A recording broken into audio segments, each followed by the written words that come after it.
Yun, kamusta mga boss? Welcome back muli dito sa ating channel, ang Kanta Kwento. Alright, yeah. Eto nga tuloy na tayo napabilib na ito ni Sir Jerome Ibardome. Palakpakan natin si Sir Jerome Ibardome. Mga Jeromantics natin dyan mga kwento, no?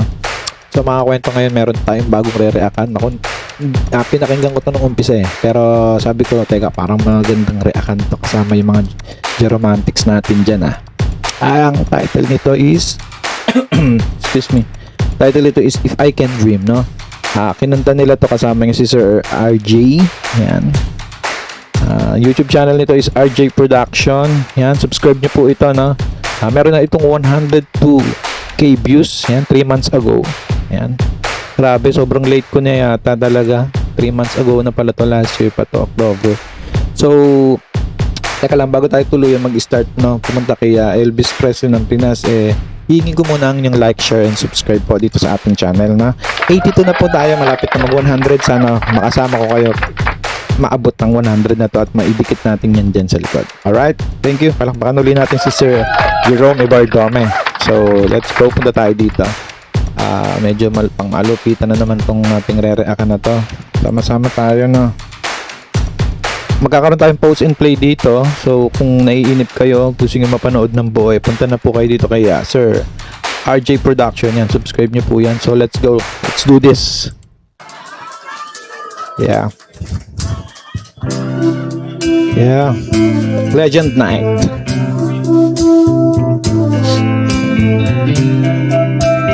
Ganap na ganap si ate dun, no?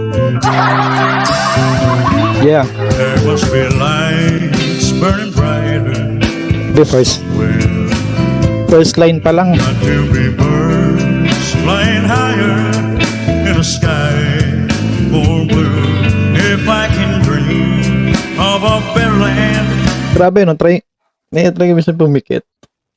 Pagka dumidilat ako ay parang iba talaga yan, no? Talagang Elvis talaga yung ano neto ni Sir Jerome, no? Parang na perfect niya na. Para sa mga parang ng 99% na yung ano niya, no? Where all my brothers walking. Yeah. And tell me why. Why can't my dream come true? Grabe. Talagang ano, tuwan-tuwa sa kanya to si Sir RJ. Kasi siguro pakapanahon na ni Sir RJ ito, no? Actually ako di ko kapanahon nito, pero ang ganda sa ano, ang ganda sa tenga ng boses, no? Why? There must be peace and understanding. Sometimes Dahil tao. strong winds of promise that will blow away the doubt and fear. If I can dream of a woman Sakto linggo ngayon, ha? who keeps shining on every one, tell me why. Kahit yung ganung ano, no? Kahit yung ganung taas or birit, no? Talagang hindi siya nawawala, accurate pa rin talaga to si Sir Jerome, no? Gaano kaya talent ni Sir Jerome? Imbitahan ko nga sa birthday ko to. Yeah. Why won't that sun appear?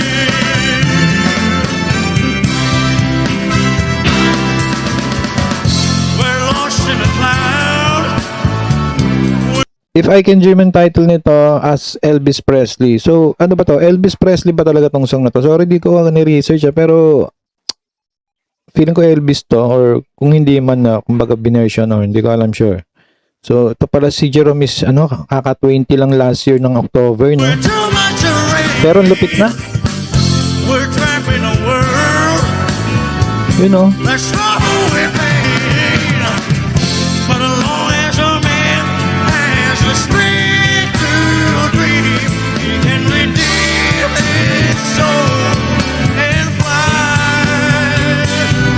sana gumawa to ng mga ako para sa akin lang, sana gumawa to si Sir Jerome ng ng album das puro Elvis pero original song niya, pero Elvis ang atake, kumbaga parang bubuhayin niya si Elvis sa album na yon. Although alam natin si Sir Jerome kasi may gusto tong patunayan, no, na hindi lang maano rito, makulong kay Elvis, no? Parang ganon. Kasi gusto niya rin magkaroon ng sariling identity as a singer. Pero sana lang mag-iwan siya ng ganon, no, guys, no? Mga kakwento, no? Yung album na, kumbaga parang kahit 70s pa lang wala na to, si Elvis Presley kumbaga parang nabuhay siya ngayon 2026, no? Tapos, yun lang. Gusto ko lang yun. Gusto ko lang yun. Naisip ko lang. Sana. Deep in my heart, there's a trembling question. Pati yung pagka, yung tawag doon, ganun. While I can talk, while I can stand, while I can walk, while I can dream. Pati yung galawan. Medyo masikip lang dito kaya hindi siya talaga makalakad-lakad. Elvis may maglakad-lakad no? Dahil tao, puno yung bar. Oh. Tsaka may mga kabataan, hindi lang ang nakakasakay dito is yung mga may edad na, pati yung mga kabataan din. Kasi ganoon din naman ang uso, pabalik-balik lang din 'di ba? Nauso nga yung pormahan 70s ngayon Kumbaga parang ganoon lang, no? Tapos sakto lang din yung pagpasok na ito ni Sir Jerome Ebardome ng ganitong genre na pinasok niya sa music. Tuloy natin. Yeah.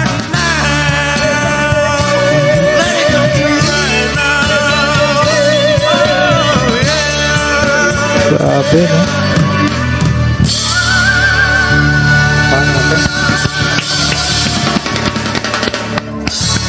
Very much. Grabe pati yung pagsasalita niya, no? Kuwang-kuwa niya talaga yung teka lang, no? Gusto ko lang, meron akong gustong sabihin. Ito pala si Sir RG is 20, no? Hindi ko maisip na ganun lang yung edad niya, pero ganito na siya mag-perform, no? Kumbaga parang pinanganak talaga to as, Sir Jerome? Pinanganak talaga to as buhay ng Elvis. Siguro may raming mga nagdadasal, nag-wish na yung lalo na yung may mga edad na, no? Sana yung mga idol talaga to si Elvis Presley. Sana mabuhay si Elvis, ganyan. Ayan na, pinagbigyan na kayo. Nandyan na si Sir Jerome Ebardome. Saka mapakalaki ng market na ito kasi hindi lang sa Pilipinas, no? Buong mundo. Kaya kung sakali sana lang, no? Kung magkaroon, maglabas ng album ng Elvis Presley inspired voice, no? Feeling ko, papatok yun sa ibang bansa Kasi parang as in, no? Basta ganun, na-gets nyo naman siguro. Sana lang. And then, supportahan din natin siya kung sakaling hindi na siya mag-Elvis, no? Yan. Parang lang yan si Tobey Maguire. Ayaw niya na mag-Spider-Man kasi parang tuwing lalabas daw siya sa ibang movie, Spider-Man ang tawag sa kanya. Kaya gusto niya naman daw yung iba. Kaya hindi na si Tobey yung Tobey Maguire yung lumabas na Spider-Man. Feeling ko naman hindi naman magiging ganun kaparehas nito ni Sir Jerome dahil talaga namang marami rin siyang talent na ibang magaya at original na boses niya. Palakpakan natin si Sir Jerome. Yeah. Comment nyo mga kwento kung anong masasabi nyo dito sa cover ni Sir Jerome dito na live performance niya dito sa RJ Nights, RJ Production. Subscribe nyo yan mga kwento, hiniram natin yung video nila. At kung nakaabot ka dito sa na to, no? Hinihingi ko yung like, share, and subscribe lalo na kung ngayon lang po kayo nakapasyal. At kung talagang anong masasabi nyo kay Sir Jerome, comment nyo sa baba. Pag-usapan natin lahat yan, mag-usap-usap tayo. At may mga request pa tayong re-react-an, isusunod na natin yan, no? Maraming salamat mga kwento. Muli, ito ang Kanta Kwento na nagsasabing mabuhay ang talentong Pilipino. Kanta kwento, sabay-sabay tayo